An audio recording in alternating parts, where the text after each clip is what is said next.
O regimento interno do Conselho de Recursos determina que, nos julgamentos de benefícios por incapacidade, e que, quando se tratar de matéria exclusivamente médica, não é uma opção, é uma obrigação do relator do recurso encaminhar o processo para que a perícia médica federal seja ouvida para emitir um parecer fundamentado e conclusivo no âmbito das matérias relativa à sua competência. E nestes casos, quando este processo volta com o parecer, o médico perito ele deve se atentar para o que prevê o parágrafo 3º do artigo 33, que diz o seguinte: o parecer técnico de matéria médica previsto no parágrafo anterior será produzido pelos peritos médicos federais. Aqui ainda está com a redação antiga da Subsecretaria de Perícia Médica Federal da Secretaria de Previdência, hoje Departamento de Perícia Médica Federal, ligado diretamente ao Ministério, tá? Então, este parecer tem um caráter vinculante. Regra: parecer do médico perito federal tem caráter vinculante para o conselheiro do CRPS. Entretanto, o que é que trouxe o novo regimento interno do Conselho de Recursos de inovação? Antigamente você não poderia, de forma alguma, afastar um parecer médico da Perícia Médica Federal, porque ele era vinculante e pronto, e da forma que ele vinha, tinha que ser acatado. Porém, tendo em vista uma quantidade de pareceres que vinham da Perícia Médica Federal sem fundamento, começou-se então a haver um entendimento no Conselho de Recursos de que o parecer, antes de ser um ato médico, ele é um ato administrativo e, como tal, deve ser fundamentado conforme prevê o artigo 50 da Lei 9784 de 99, que é a lei que trata do processo administrativo no âmbito federal. Desta forma, trouxe então o regimento novo uma possibilidade de este parecer, que em regra tem o caráter vinculante, ser afastado pelo conselheiro. Continuemos a leitura do dispositivo. Então, parecer técnico tem caráter vinculante desde que devidamente fundamentado. E como deve ser esta fundamentação? De forma explícita, clara e congruente, com análise das provas constantes nos autos, bem como conclusão respondendo objetivamente aos questionamentos e informações constantes na diligência solicitada pelo conselheiro julgador, sob pena de afastamento da análise pericial. Então veja bem, quando me perguntavam, antes do novo regimento interno do Conselho de Recursos, antes da portaria 4061 de 2022, se valia a pena recorrer nos casos de matéria médica no âmbito administrativo. E antes eu dizia que quase nunca valeria a pena, porque dificilmente o perito médico ele muda uma decisão de outro perito médico. Só que agora, tendo esta possibilidade de, em vindo um parecer não fundamentado, ser afastada esta análise, este parecer, sem a devida fundamentação, e o conselheiro julgador poder, com análise das provas constantes nos autos, decidir de forma diversa do que estava encaminhado no parecer, hoje vale sim muito a pena recorrer no âmbito administrativo. Agora, para que o seu recurso tenha um efeito modificativo, você tem que justamente apontar esta falta de fundamentação, é esta incongruência do parecer. Por isso que nós falamos no bloco anterior da importância de se conhecer o Manual de Perícia Médica Federal. Manual de Perícia Médica do INSS. Tá? Então, hoje sim vale a pena você recorrer, em que pese, como nós já vimos, ter uma única e definitiva instância para julgar quando se trata de matéria médica, se houver uma fundamentação desconstituindo um parecer que não está devidamente fundamentado, é possível a reversão. E eu vou mostrar para vocês daqui a pouquinho a jurisprudência administrativa nesse sentido. Além disso, pessoal, o regimento prevê que quando os acórdãos, né, das juntas, né, eles não forem obedientes, vamos dizer assim, ao regimento, e não houve uma remessa do processo à perícia médica quando se tratar de matéria médica, ele pode ser anulado pelas câmaras de julgamento. A exceção que se faz é nos casos de que, em outro processo, se utilizando de provas emprestadas, houve então não houve a necessidade de encaminhamento para um parecer médico, porque os parâmetros estavam ali em outro processo que pode ser utilizado como prova emprestada, desde que se trate dos mesmos parâmetros médicos e do mesmo segurado. E também pode ser anulado se a junta ela julgou em desacordo com o parecer técnico devidamente fundamentado, conforme previsão do parágrafo 33, parágrafo 3º. Então vejam, se você tem uma matéria médica, a junta tem que necessariamente ouvir a PMF, salvo se ela possa utilizar-se de prova emprestada de outro processo para decidir. Não sendo o caso, vai para a perícia, o parecer vem fundamentado.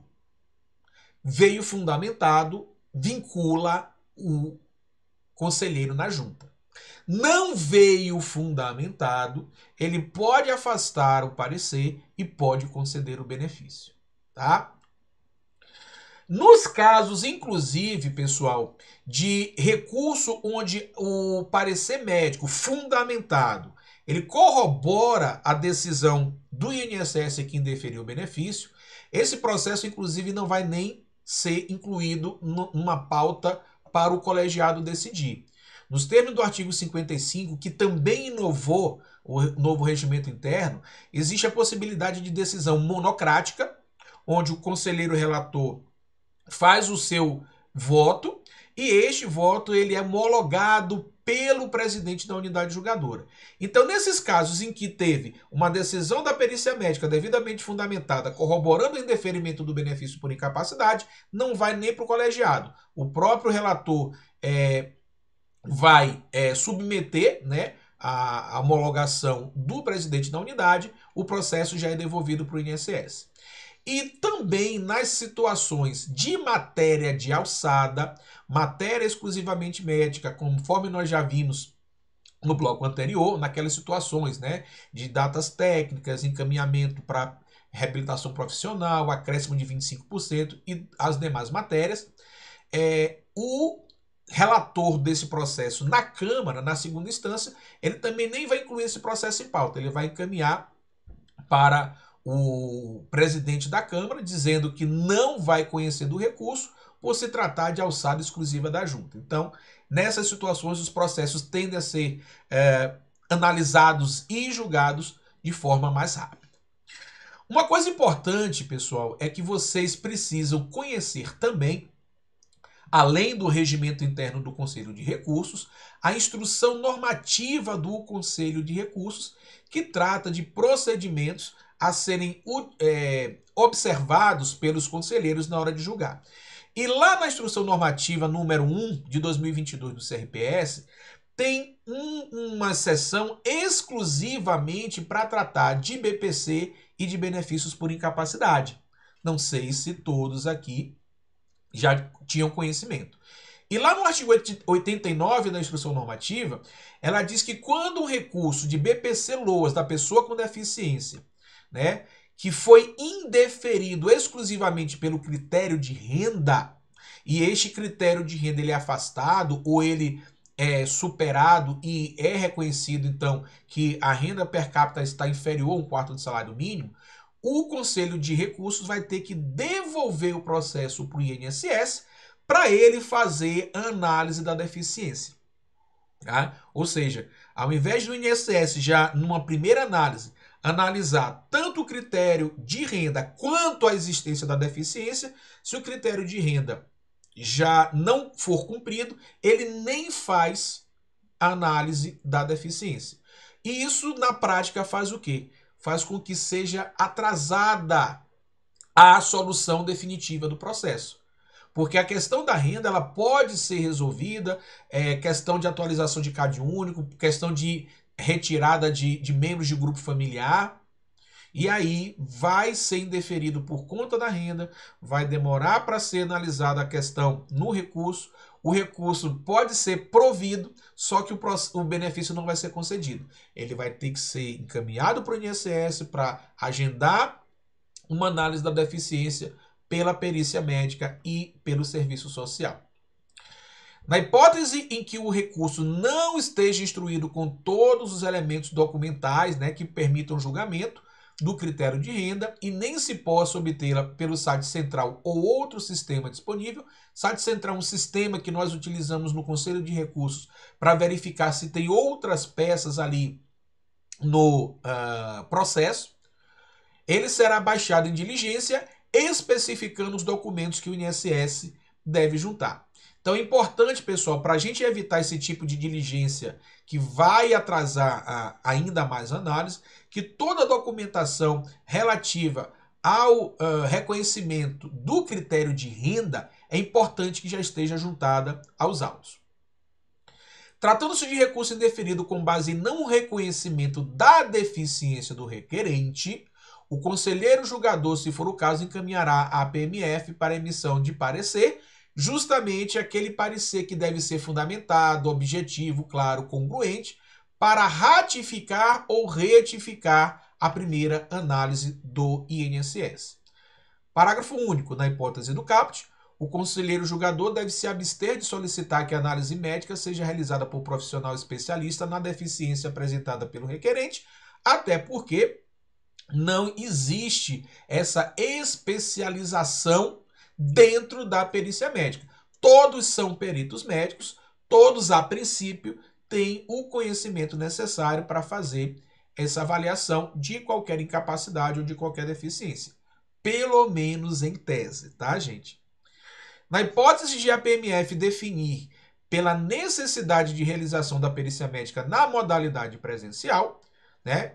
O conselheiro mandou esse processo para um parecer da perícia médica. O perito identifica que é necessário um exame, né, uma perícia médica presencial. O conselheiro julgador encaminhará o expediente, né, o processo, ao INSS para que o INSS agende esta perícia médica com a consequente convocação do requerente. Então vocês veem que os artigos 89 a 92 tratam especificamente do BPC da pessoa com deficiência, enquanto que o artigo 93 e parágrafos da IN vai tratar dos benefícios por incapacidade. Começando com o CAPT, que diz que o segurado que não concordar com o resultado da avaliação que estabeleceu prazo estimado para a duração do auxílio por incapacidade temporária, o exame que estabeleceu a DCB, a data de cessação do benefício, ele pode recorrer no prazo de 30 dias da ciência da decisão. Digamos que o perito médico falou, você tem incapacidade, mas só por 90 dias. Você não concorda, porque lá na documentação médica diz que você precisa se afastar por 6 meses.